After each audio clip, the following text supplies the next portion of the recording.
नमस्कार मंडळी, नमस्कार. मला अभिमान कुठल्या गोष्टीचा आहे माहिती आहे का?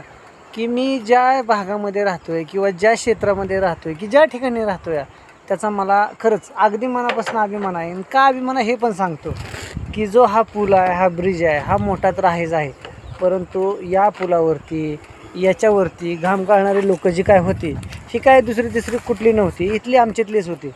आणि सगळ्यात मोठं अभिमान वाटायची गोष्ट का माहिती आहे का? की लोकांच्या शेतीला असेल, लोकांना पाणी पिण्यासाठी असेल, या ठिकाणी या ब्रिजच्या माध्यमातून माळशिरस तालुक्याला जोडणारा जो हा मोठा ब्रिज आहे, हा कॅनल आहे असताना आणि वरून रस्ता पण आहे. तुम्हाला सांगायला पण अति आनंद होतो की बाबा जो काही माझा परिसर आहे की माझ्या भागातला जो काही भाग आहे तो अतिशय सुंदर आहे आणि सुंदरतेने नटलेला आहे. की तिला लाभलेली ही भीमा नदी असेल, पुन्हा या ठिकाणी अजून जो काय परिसर इकडला पाहत असाल, या ठिकाणची शेती असेल किंवा या ठिकाणचा जो काही परिसर असेल, मनाला हा अतिशय आनंद देणारा आहे.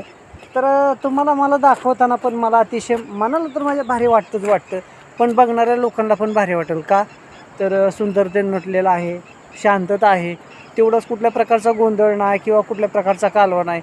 या ठिकाणी विलक्षण अशा प्रकारची शांतता आहे की अशा ठिकाणी आल्यानंतर मन तर प्रसन्न होईल, परंतु माणसाच्या मनावरती आलेलं दडपण असेल किंवा कुठल्या प्रकारचा ट्रेस असेल किंवा कुठल्या प्रकारचं ती मनाला जे काय अशा गोष्टींपासून काय टेन्शन येत असेल की विलक्षण अशा प्रकारची शांतता आहे. आणि हा जो काही भाग आहे हा सुंदरतेनं खूप नटलेला आहे.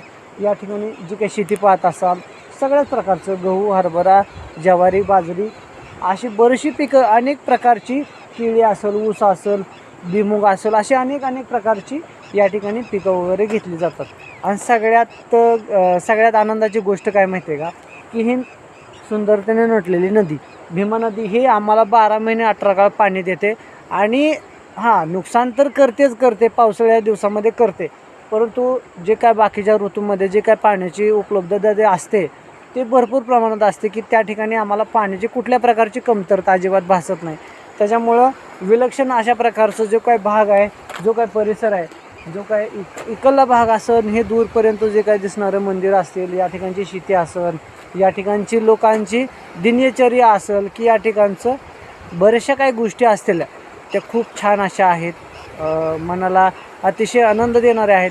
तर कधी ना कधी तुम्ही बाहेर उटी, मैसूर, बेंगलोर, दिल्ली, जैना अनेक ठिकाणी जात असाल, पण अशा पण निसर्गाच्या सान्निध्यामध्ये कधीतरी या ठिकाणी नरहरीचं मंदिर आहे. त्या नरहरीचं दर्शन घेतल्यानंतर एकदम जवळ हाकेच्या अंतरावरती असणारं हे जे काय निसर्गानं नटलेलं जे काय स्वरूप आहे हे बघायसाठी अवश्य अशा ठिकाणी कधीतरी या की तुमच्या